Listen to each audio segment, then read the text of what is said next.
Hi, it's Bookish Talk, the shorter version of iBookBinding's podcast. Today we have a guest. It's Kate Holland, and bookbinder from UK.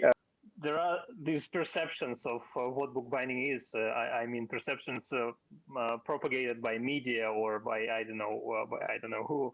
There is these styles like 18th century bindings, and all bookbinding is like that, and there is no innovation, and bookbinders are just following the old traditions. And definitely there are some bookbinders who do it this way, but the bookbinding world is such a diverse place, and there are so many different things, easy and simple things, and elaborate, but not necessarily elaborate in a way that there is a lot of gold tooling on the surface or something like that. It can be elaborate in many other ways as well. Bookbinding is an interesting craft because you're not just a leather worker or a potter or a, you have to learn how to manipulate paper, you have to learn how to work with leather, you have to learn how to work with gold, you have to learn, there's so many different parts of the process which are different skill sets. And marrying all those together, as well as design, as well as the sort of intellectual thinking about the book you've read, as well as, I just think it's the most brilliant job. It ticks every box for me, I think for a lot of people coming from the outside, it's probably a bit scary, there's so many. I think it's very easy to learn to do a basic book, but the leap from that basic single pamphlet binding to a full scale leather gold design binding is quite a sort of leap. I think there is also the fact that there are no household names in bookbinding. There needs to come someone like Grayson Perry for ceramics, and now everyone knows him. Everyone's into ceramics, and people are taking it much more seriously. Whereas he didn't exactly invent studio pottery. It's been around for 50, 60, 70 years now. Yeah. And the same way, bookbinding needs a champion. Needs someone to go outside and show everything that can be done in this. I completely agree, because he's saying really important, exciting stuff about society and the world today, but through the medium of pots, and there's absolutely no reason why someone else couldn't do that through the medium of books. The thing about design bindings is that you're working with the author as well of the text. I'm really interested in taking a classic text, say, and finding contemporary issues and highlighting those on the cover and saying something about life today, and look how it hasn't really changed from what was going on here in this classic text. Is history repeats itself continuously, and humanity's problems are the same whenever and wherever. It doesn't really matter whether you're Victorian England or 2021 Moscow. It's all the same, isn't it? It's all about love and hate, and it's all basic human instincts and desires that we need to highlight and show up and talk about I'm not going to go into politics and all the rest of it. And actually, only a few weeks back, we talked to a bookbinder from Greece, and he made a very impressive binding, which was all about colonialism and slavery and very, very important and still potent things. It was a binding for an 18th century book, and yet it was done now. It could only have been done now, and all the questions it raises are still with us. And I think that there is a great potential in book bindings, exactly for the reasons you say, because a good designer binding works around the text, works with the text, and adds another layer. I'm really impressed by the level of contemporary bookbinding, by your works, by works of your colleagues for the Booker Prize, and Mark Cockrum's work is also very impressive when he crosses from bookbinding into sculpture. So there is great potential there. Absolutely. Yeah, and I did it's not similar, but working on it was a text from Jonathan Swift, so that's mid 18th century Ireland, but all the elements that were in there. So there was abortion, there was mass immigration, there was religious intolerance, there was, all these things, housing problems. All these things are still contemporary issues. So we use contemporary images from Ireland today to highlight these things. We did 5 huge limited edition books based around this one text, and he also then got in an artist to do lithographs and a poet to write poems. It was around Brexit as well, so we were all feeling really happy about that at the time. I think it's a really exciting area that needs to be explored further, and there's a lot to be said still in different ways. What's in store for you this year? What are the biggest projects you're waiting for? I don't know if I can talk about one of them.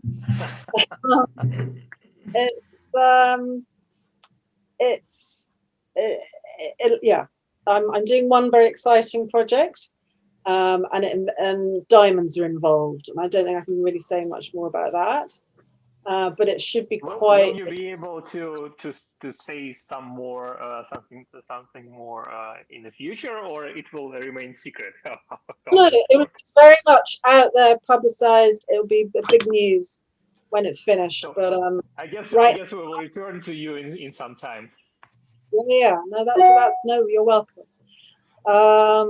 I'm imagining a book about Damien Hirst and his skull, where you say diamonds. Interesting you say that, because we're using the same jewelers who did Damien Hirst's skull.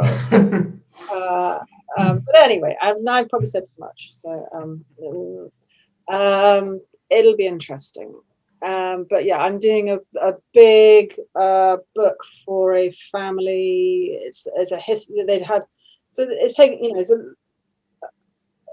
it's a limited edition book. They had all the letters that they'd collected from their ancestor and his trips to Australia, and so it's basically this is your life, but we fleshed it out with images from the First World War and Australia, and so it's inside as well as outside. I seem to find, and that's probably where I might get an assistant, is to do the graphic design and the desktop publishing side of things, and then I can get on with the actual binding rather than having to learn InDesign. So that's a very big project that I've got out the door. I've just sent another Kelmscott Chaucer to Hong Kong. That went out 2 days on Monday. That was quite a relief to get rid of that, because they're big books. And it was, when I say Kelmscott Chaucer, it's a Basilisk Press facsimile of the Kelmscott Chaucer, but it's still the same paper, still the same size. I mean, they're just beautiful. They're really extraordinary books. And there's quite a lot of competitions and exhibitions and some boring work and some other. There's enough. You participate in competitions? I do. I'm doing the DB International Bookbinding Competition, and I organise the UK bookbinding competition, which I've got all the entries sitting in my workshop here now at the moment, waiting for the judging, which we've just had to delay again because of coronavirus. Yeah. But we need someone to be actually physically come here and judge the books. You can't judge them through a screen. Yeah, definitely. So we've got to wait until we're allowed to open up enough to allow someone to come. But I love this competition because it's very much about encouraging a new generation and getting people to feel confident enough to put their work out there in public, and to and it used to be that you'd get we used to be exhibited in the British Library when this competition was happening, and now they're going to have a Zoom exhibition, which is not quite the same, but it's important to encourage new blood, because here in the UK we've got no bookbinding courses left. You can't go to a college and learn bookbinding on its own, and that's another thing I'm really passionate about, is trying to encourage new places to start up, because if we don't get new people following on behind us, then we're in real trouble here.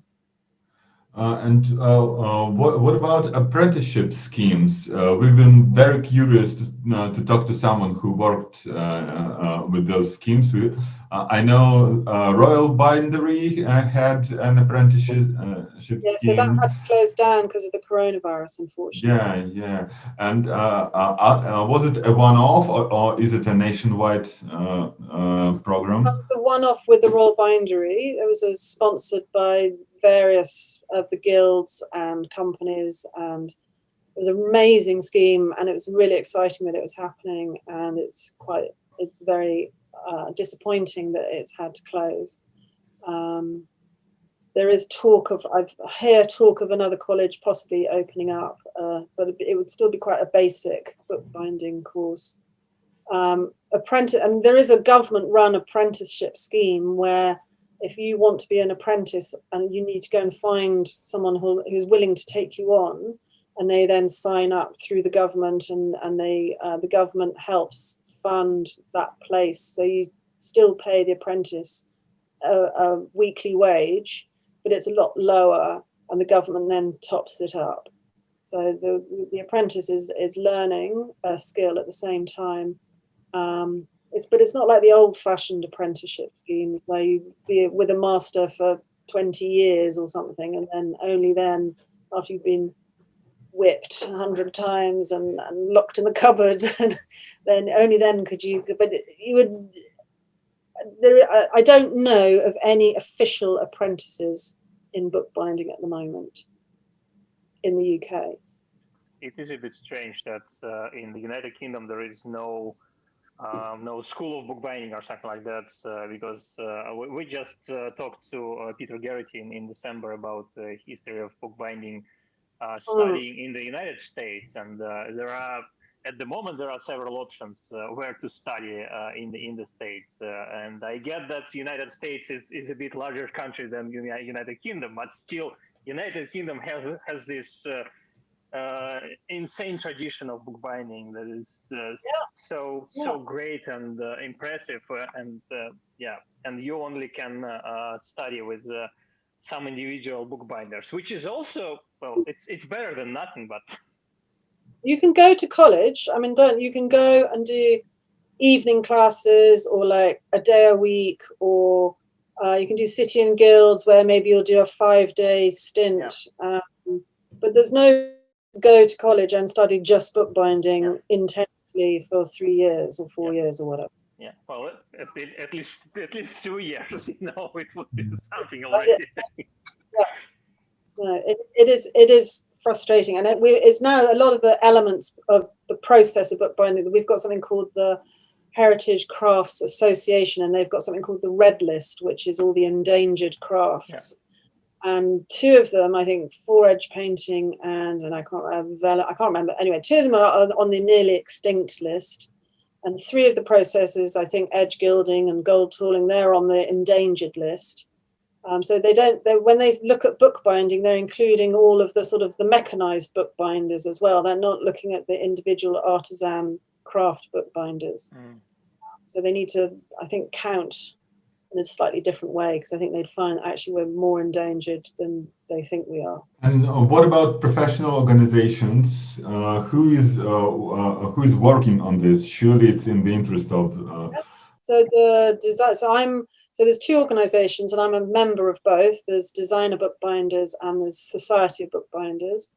I'm also a fellow of Designer Bookbinders, and both organizations organize masterclasses, and they organize for students to go to individuals' workshops. We've just had we've just done something called Transferring Design, where we've been going into art colleges and book arts. There's a lot of book arts courses, but they're not necessarily learning bookbind. I mean, they are learning bookbinding, but to a certain. I find it really annoying that the book arts and the bookbinding worlds can't overlap a bit better. There's a little bit of shall we say, friction between them, and it's frustrating because we're all trying to do the same thing, make amazing books. But so we've been going out to art colleges, book arts courses, and teaching the basics of bookbinding, and then any students who are keen, I've now got 5 students coming back here to do an intermediate bookbinding course, and that's funded by money from designer bookbinders. So yeah, slowly we're trying, but it is, and I get lots of people contacting me saying, I've done a beginner's bookbinding course, it's amazing, where can I study it? And I'm like, I can't, I can't send you anywhere, I'm sorry. So there's a lot of interest, and there's colleges aren't really catching up or haven't caught up yet. I think they got rid of a lot. I know they got rid. Well, the one college I used to teach at, which had a fully furnished bindery, they got rid of it all because they wanted to bring in digital, and it all had to be multimedia, and all of the bindery equipment was sent to the handyman's workshop, which is a mile away off campus, and it's so short-sighted. And I teach young people who don't have the hand skills. They don't know how to tie a knot or how to thread a needle, or if you're all being taught is how to use a keyboard and how to swipe, what's the point of having these? Where it's well, you need at least one finger. Yeah. Actually, I've been thinking about it, and I have great hopes for courses in bookbinding springing up all over the world after this pandemic, because I think the crisis of the higher education, especially in America and UK,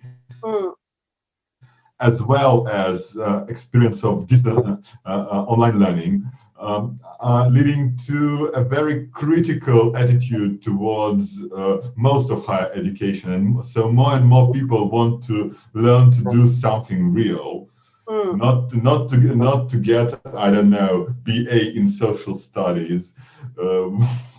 I mean, okay, you can do that, but you can also learn a craft. So I think in the next 2 years we'll see a rebirth of professional education. Let's hope. Yeah. When I was teaching bookbinding, I think it was already 5 years ago or something like that. I had this feeling that there are a lot of people coming to, a lot of students coming to my classes who are just so tired of all this digital stuff and virtual work and communication, and they want to make something real and to have something real. So here lies my hope that with the next years, more people will be interested in doing more real stuff. Well, pottery is something real, but bookbinding is also there. So hopefully, bookbinding will have a revival or sorts. Yeah, and also the sort of the whole ebook thing. The books are all words and text and things that, like, various books are now being published, but they're not being published in physical form. They're only being published on the internet or in digital form. I think that losing the physicality of reading something and of turning the pages and the smell of the book, and more books are being sold here in the UK than ever before. They're saying, oh, the book will die, but it's not true. The humanity loves this object, that this perfectly formed and functioning machine that can get what the one is the book never runs out of batteries. And you can drop it in the bath and you can still read it, and you can we're never going to lose that, I don't think. I hope. Yeah, hopefully. And I suppose, and also from a design binding point of view, the further the majority goes down the route of digital and screens, the minority will then, the books will get, I believe, will be sort of elevated to sort of art object, sort of worship and reverence, hopefully. And then, but obviously, I don't like the fact that I work for people who can afford what I do. I would like it to make it more universal and more, just have more people able to enjoy books and handmade books. Either make them for themselves or be able to buy them. Or it annoys me that it's only the people with a lot of money buy my books. But I don't know what I have to live. I have to, and they take a long time. And if you work out the hourly rate of it takes 150 hours, I estimate, to do one design binding, and I keep putting my prices up, but still not very high in terms of a master craftsman or a skilled artisan. Their hourly rate should be probably more than what mine is at the moment, let's say. Are you unionized? Is there a union? Is there a union? No. I thought so. And what about the availability of design bindings via museums and libraries? I know there are some museums that can afford to buy modern bindings, but it's not widely available, not at all. It's not. Well, the British, so the British Library, the Bodleian Library, and the Victoria and Albert, and I suppose sometimes John Rylands, they're the libraries in the UK, the public libraries, which have active buying programs. But I would say those buying programs seem to have slowed down quite a lot recently. There's been a lot of cuts, of course. The US libraries have a lot of money and a lot of buying power, and do buy stuff from time to time. But yes, it's not. And there's a few private collections, obviously, which and private collectors, but not many, and not enough.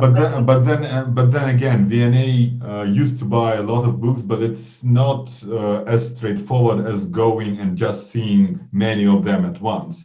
They display a few at a time, but for the most part, you have to go and order a book to experience it. So sure.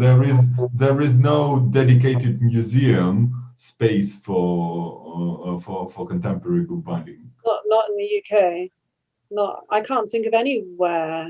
Actually, yeah.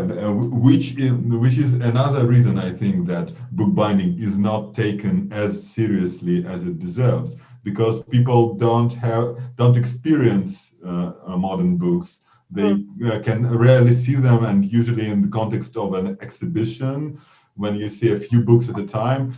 Imagine coming to a museum and seeing hundreds of designer bindings. That would be quite an experience. It would be wonderful. If anyone's listening out there, yeah, sure. I sort of feel maybe the French may have somewhere small that you can go to and see some 20th century bindings, but probably not now books. I can't think. I mean, I know if you go to the bookbinding exhibition in the V&A or in the British Library, they're both pretty traditional stuff. That there's nothing. We at DB we try and put on as many exhibitions in the UK. So we've got one. So the international competition, for instance, will be at the Bodleian, and where you will be able to see a large collection of books, but they're not part of the library's collection. They're just there on a temporary exhibition. But no, there's not. No. Maybe in America there is the Walker Library of Human Imagination. I don't know if you come across that, which I've sold a book to. But again, they're also looking at all sorts of other bits of humanity, not just the book. No, it's a good idea. We need to get it out. Yeah, we do need to get it. Do you still do personal projects, or you only work on orders? I'm desperate to do a personal project.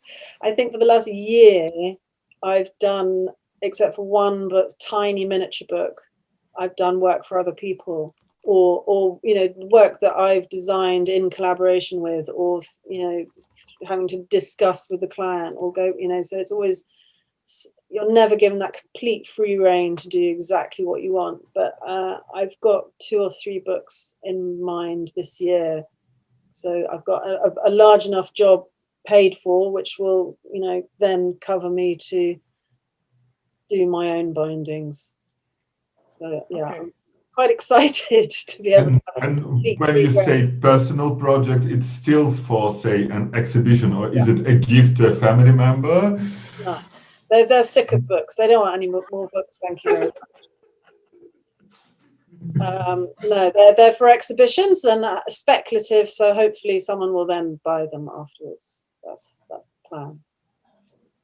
So that's how they pay for Yeah. themselves.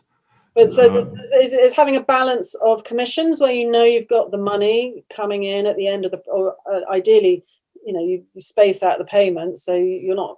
It's the thing about being self-employed, isn't it? Is how do you manage your finances so that you can live and you know, function. And yet still do your art. And so, yeah, if you've got, I like to have a bit of a balance of commission work and speculative work so that I get to do the fun stuff, but I don't know that I'm going to sell it at the end.